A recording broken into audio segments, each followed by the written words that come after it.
Hello and welcome. My name is Thomas, and in this video, I'm going to talk about why you should have a daily planner.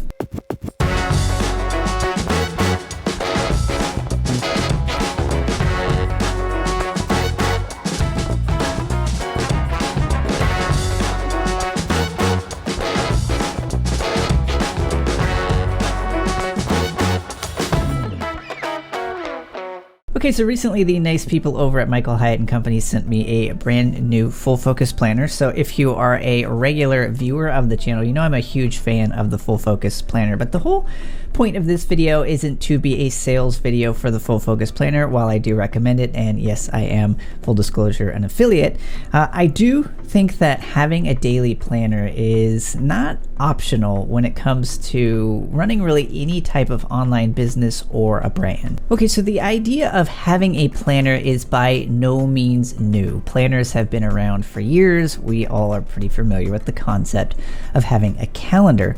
However, I think the very practice of planning out your day, when we're looking at this purely from a productivity and organization standpoint, isn't optional. It is 100% compulsory. Now, I've heard many people say, and I've said this myself in the past, well, I have a list of tasks, or I've got a project management app that pretty much does this for me. Why then would I need some sort of daily planner or daily plan? And the reason why I decided to get the full focus planner and actually begin to use it when it first came out several years ago is because it forced me to create what is known as an actual daily plan. So the biggest difference between having a daily plan and having a list of tasks that you need to get through is that one is specific to that day. So for example, you might be working on a really big project, and within that project, maybe you have a list of tasks to accomplish it. I'll go ahead and just use my example since I am a web designer and web developer. So let's say I'm building a website. There are a lot of steps involved in from the beginning to the end of getting that website completed. I have to go through the initial sketches and wireframes, then I have to move those on to initial design mock-ups of kind of sort of what that could look like once it was developed, along with kind of the typography and the color schemes and all those pieces. Then beyond that, once I've got those initial design concepts and mock-ups finalized, I move into the coding phase, where then I need to code the back end, what the admin works and looks like. And then beyond that, I need to actually design and actually code out the front end, how it works for the end user, how the buttons look when you hover, all those little things, all the way to the final stage of actually pushing the site live on a web host. Now, if I were to break that down, that would probably be about 30 or 40 or maybe upwards of 50 tasks. So when I sit down at my desk in the morning, if I decided to look at that list of tasks, it would be pretty overwhelming because there's a lot of things in there I don't need to see. One of the reasons why I like the full focus planner and why it works really well is emphasis on the word focus. By creating some sort of daily plan of what you're going to do that day, not only does it help keep you from getting overwhelmed, it actually helps you get more done by helping you on a daily basis set realistic goals for yourself. So kind of the methodology, and we've talked about it a lot in the past in the full focus planner, is that you have the daily big three. What I like to do for myself is I like to kind of use that as an opportunity as to set goals for myself of what I'm going to get done, and use the daily big three as a means of determining what is the most important.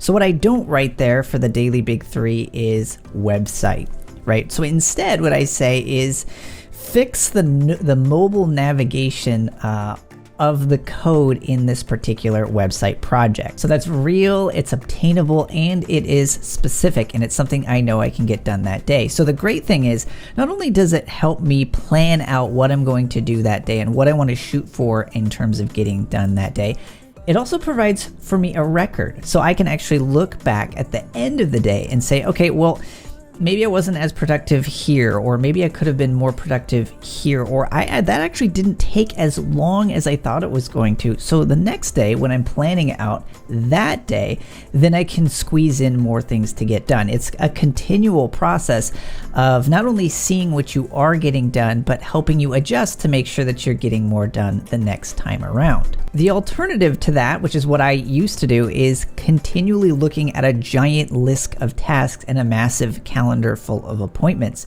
The problem, once again, is you're seeing a bunch of stuff that isn't relevant to what you're working on that day. Not only that, it just gives you the sense that you're not actually getting anything done. I've been in that boat before where I'm looking at this giant task list and I see, okay, it went from 60 to 57.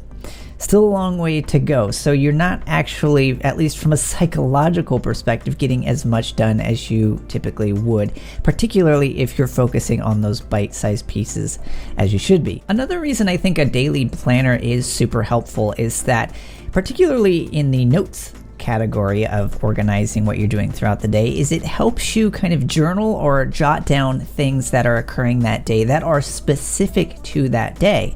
So for example, if I'm working on a website project and I notice that something needs to be done on another project, I can just jot that down real quick in my planner and know immediately at the end, or I can know at the end of the day that that's something I need to turn into a task. So it gets added to the task list, which I can then pull from in terms of my daily big three going forward. So on that note, this doesn't necessarily eliminate your task list. This doesn't necessarily eliminate your calendar. However, what it does do is it enables your mornings specifically and the time that you have allocated to specific tasks you need to do. It helps you keep on track. You would be surprised how much time you waste. I know that I used to waste every single day just answering the question, what do I need to be working on right now? Or what do I need to be working on next? And I know for a lot of us, the default is to check Instagram or to check Twitter or to check something else. But if you are following a roadmap that you set for yourself, you have a conscious inclination right there at that moment that you actually need to be working on a specific task. Okay, so let's recap a little bit. Why is it that you should actually use a daily planner?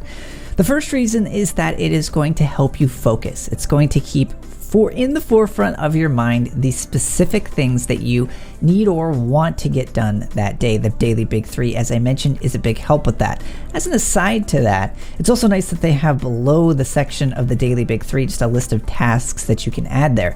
I think this is great because you can add the daily big three, gotta get those done. But if for whatever reason you get those done and you still have more time, you've got some tasks that you can continue to push forward with beyond those daily big three. So beyond the focus end of it, it actually helps keep you from getting overwhelmed. You'd be surprised how much just being overwhelmed actually wastes a ton of time. So by having a daily planner and a daily plan, you can actually ensure that all those other tasks that are floating out there, you'll get to them when you need to, and you can just rest at ease knowing that what you need to be working on right now is in fact what you're working on.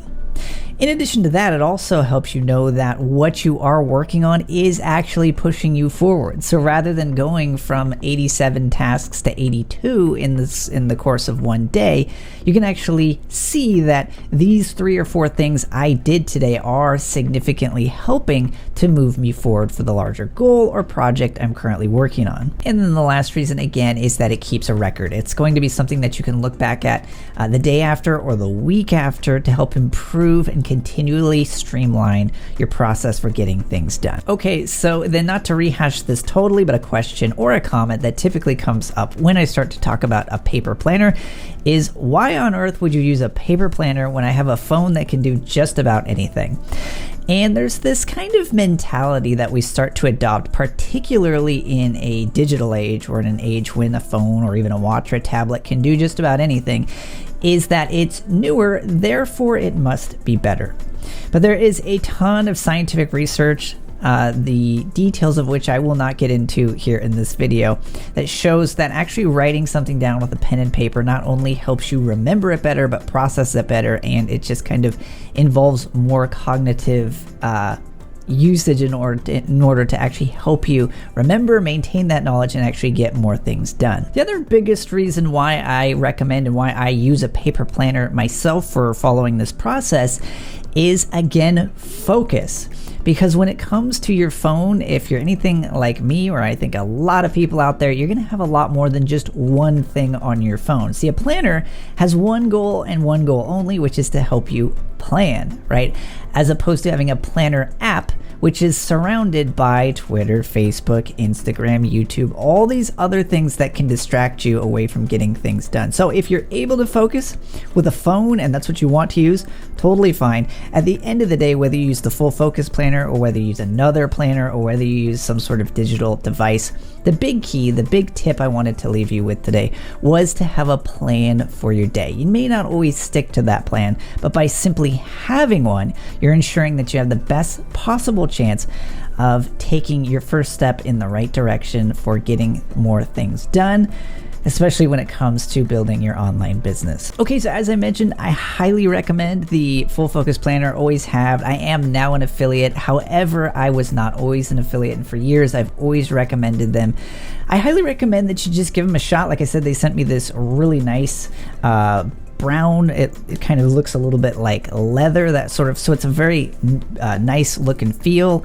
So I've jumped back and forth a little bit between the pocket version, which is really great if you want something that's a little bit more portable, that sort of thing. So I haven't had a chance to start using the brown one yet, but I've always really liked the executive style. So if you like something that's a little bit more business or a little bit more formal looking, I've always really liked this one. So again, tons of styles for you to pick from.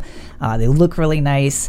A lot of really fine-tuned details, like the paper thickness. I think just about every other notebook I've ever used has had paper that's too thin, so the pen that I use always ends up bleeding through. So again, real quality attention to detail, everything that you'd kind of need for something. Plus, I've got a background in the book publishing industry, so things like paper thickness and binding and all those things are kind of important to me. So anyways, regardless of whether or not you decide to go for the Full Focus Planner, I highly encourage you to start creating. Even if you just start out with a piece of notebook paper and a pencil, that is totally fine. Just start the process of creating a daily plan that can help point you in the right direction and help you get more things done. So I hope you found this video useful. As always, if you did, hit that like button, subscribe if you're not already, and I look forward to seeing you in the next video. Hey, so I get asked all the time how I make my videos, so I decided to put together for you a free 1-hour training, which I'm calling the 7 Pillars of Effective Video. Again, this is totally free, so click the box in the top right-hand corner of this video. You can also head on over to rightly.tv/training. Again, this is totally free. Head on over to rightly.tv/training.